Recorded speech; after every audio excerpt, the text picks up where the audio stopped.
I think I like this little life. Welcome to my very crazy world. Join me and watch me as I bump my head along my journey of success, and whatever that is for you, I pray you figure that thing on out. But in the meantime and in between time, let go.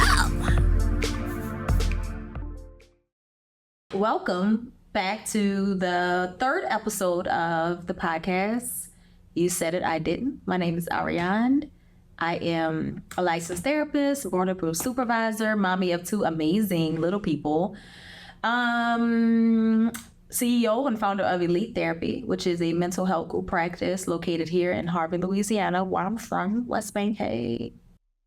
And I'm excited. I feel a little better than last time. I was extremely nervous because, it's something new. But I'm back. Still a little nervous, but less nervous. I wanted to, again, revisit the reason why I came up with the name You Said It, I Didn't. And it is because a lot of times, and not just in therapy, but like sometimes in like general conversations, I'll say something and then a person will be like, yeah, or like I feel like they have moments of like, wow, you said something so profound. And I'm like, you said it. I did. You said, I'm literally just repeating what you're saying. So it really is power in having a sounding board and having a mirror, having somebody who is skilled in translating your stuff sometimes and articulating it back to you in a way that you can receive it. And me having my therapist now, she's able to do that for me. I had a therapist who every week, it got to a point where I anticipated her saying this. And she would say, Arianne, give yourself grace.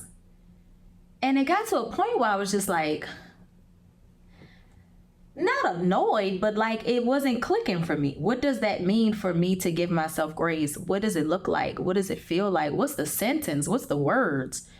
And so I got with my therapist now, who now I understand what it looks like for me to give myself grace, because it looks different than what it looks like for you to give yourself grace.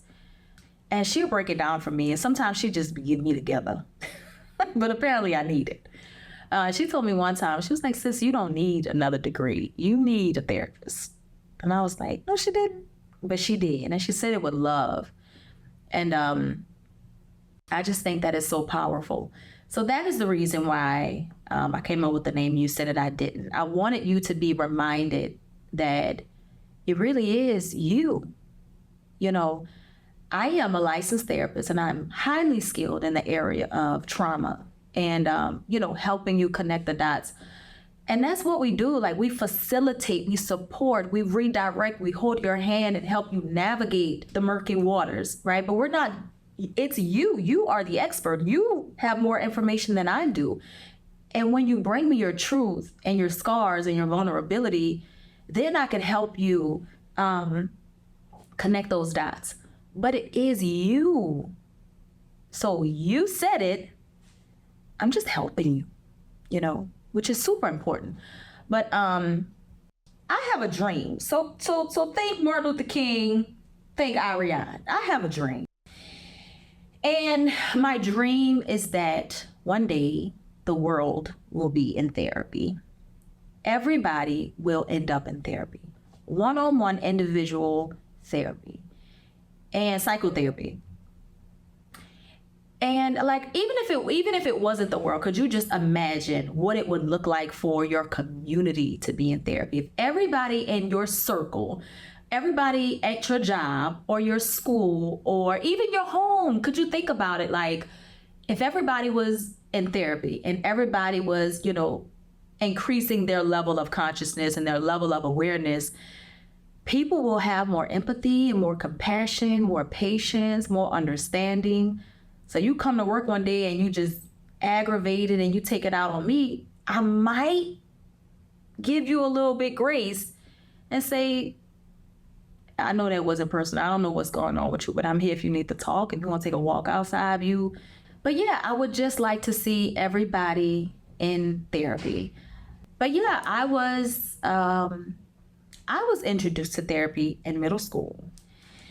And I know that like a lot of people are introduced to therapy when they're in school. And I was twice actually. I was introduced in middle school. I was going through some tough times. And then her name was Miss Cherry. She was the sweetest. And she ended up going to the high school that I was going to. And so I met her again in high school. And the thing that stood out to me with Miss Cherry was she listened. And as a young child, you don't, at least you shouldn't.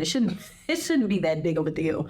But it was for me. Like, it was someone to listen. She listened to me and she became my advocate.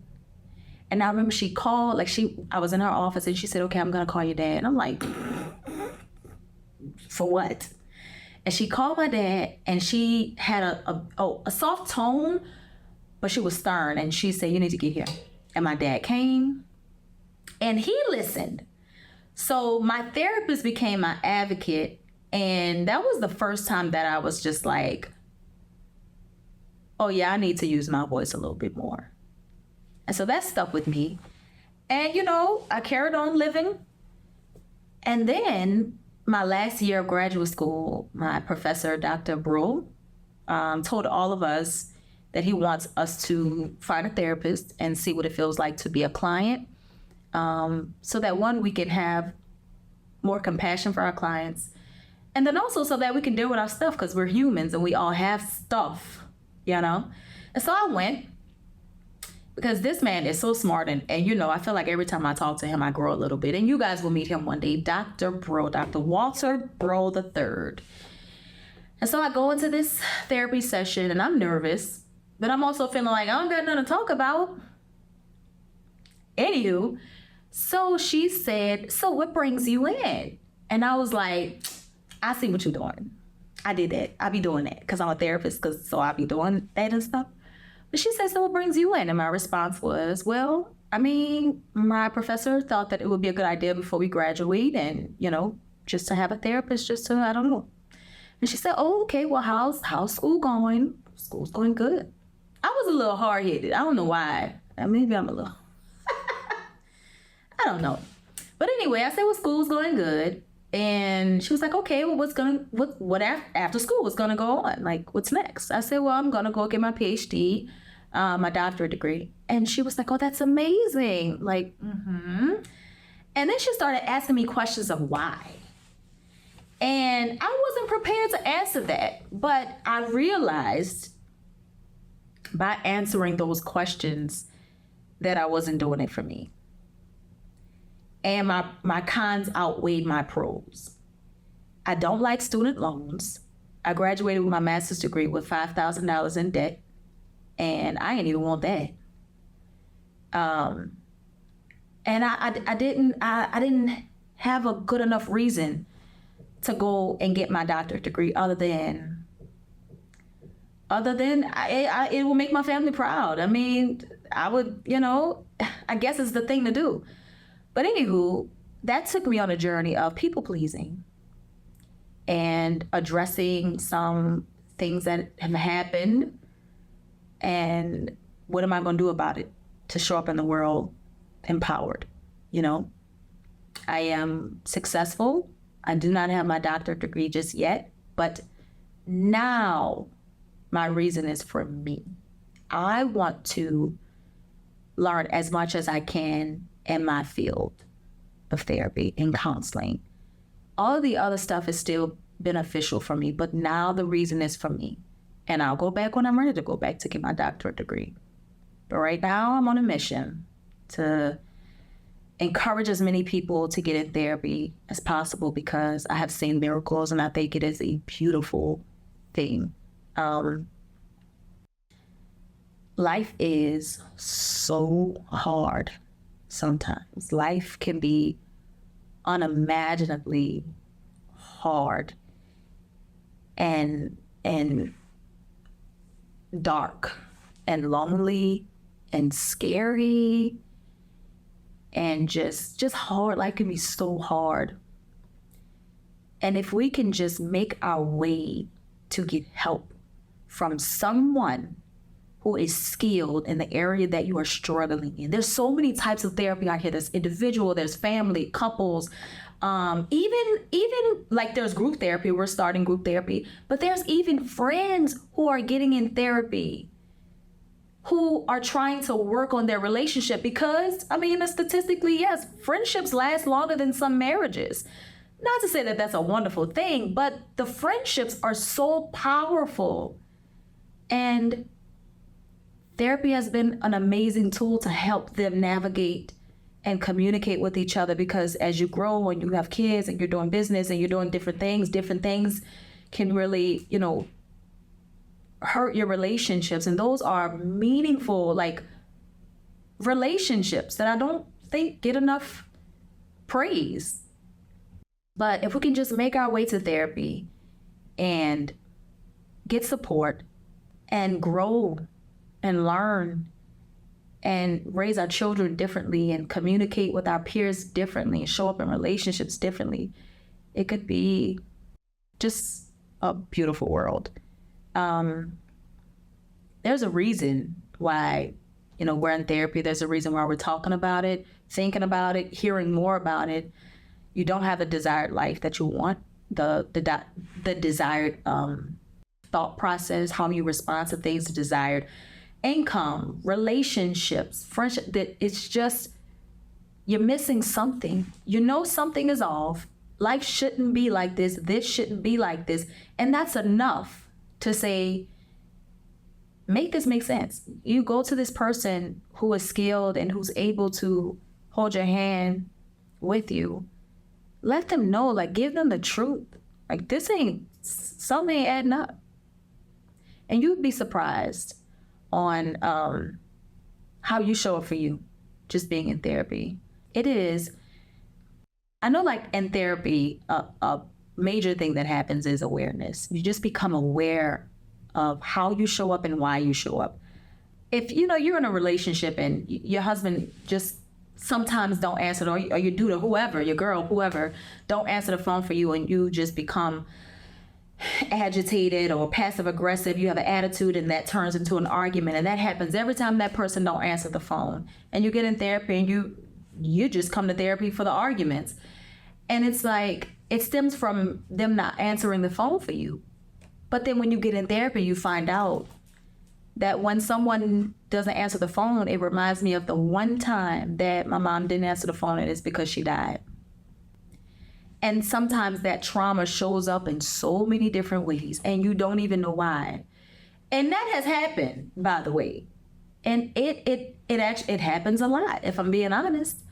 But now when you become aware of these things, now it's time to communicate it to that person. And that's another part. Communication. Therapy helps you communicate the things that you now become aware of, because just because you have found this new level of awareness and level of consciousness, you can't expect people to just jump on board with your boundaries. You can't just expect people to, respond in this newfound peace. You have to communicate your way through this, especially if you want these relationships to continue in a healthy way. But awareness is so important.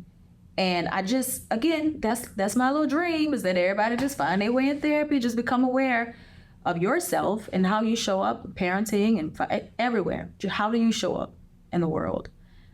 I think we're moving in a good direction. And I think of this podcast world that I'm so new to as, me having a little piece in a corner. If I, in my own little corner, my own little chair, my own little podcast bubble, if I could help one person, anybody, somebody, everybody get in therapy, then mission accomplished. Mission accomplished. We're talking about it more. I'm happy about that. I had one client who was in the car having a session, and we're having a virtual session, and I guess somebody was walking up to ask him something, and he said he was yelling "Hey, what you need? I'm on the phone with my therapist. My session almost over." And I'm like, "Okay." And he was loud. I'm like, "Okay, somebody proud about being in therapy." He was like, "Oh man, this what I do." I'm getting more of that. And as a therapist, that makes me so happy and so proud that like being in therapy and having a therapist is topics of conversation, and it is table talk, and it's, discussions at brunch, And I think having a therapist is elite. I think it is luxury. I think it is something that everybody should experience. We are well on our way. We have a lot of work to do. And I want to do my part, as small as it may be or as big as it may be. I want my message to be the same. I want you in therapy, psychotherapy. Elite Therapy is here. We are accepting clients. And again, we're located in Harvey, Louisiana. But anywhere in the state of Louisiana, we are supporting. My therapist is, I think she's like 4 or 5 hours away. So we only meet virtually. So don't get discouraged if you can't go into the office. I personally prefer in-office sessions, but I'm also busy.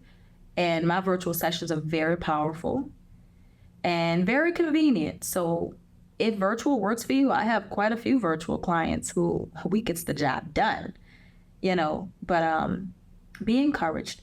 There is a book that I want to recommend, The Garden Within, Dr. Anita Phillips, who is a trauma therapist. I think she's a psychologist, clinical psychologist. And she's a coach, a minister. She's a Jesus lover. And she is just overall that chick. You know what I'm saying? I want to recommend this book to people really to everybody. But if you're thinking about going into therapy and you love the Lord like I do, won't he do it? Hallelujah. I think this is really good. She speaks a lot about, the heart and the origin.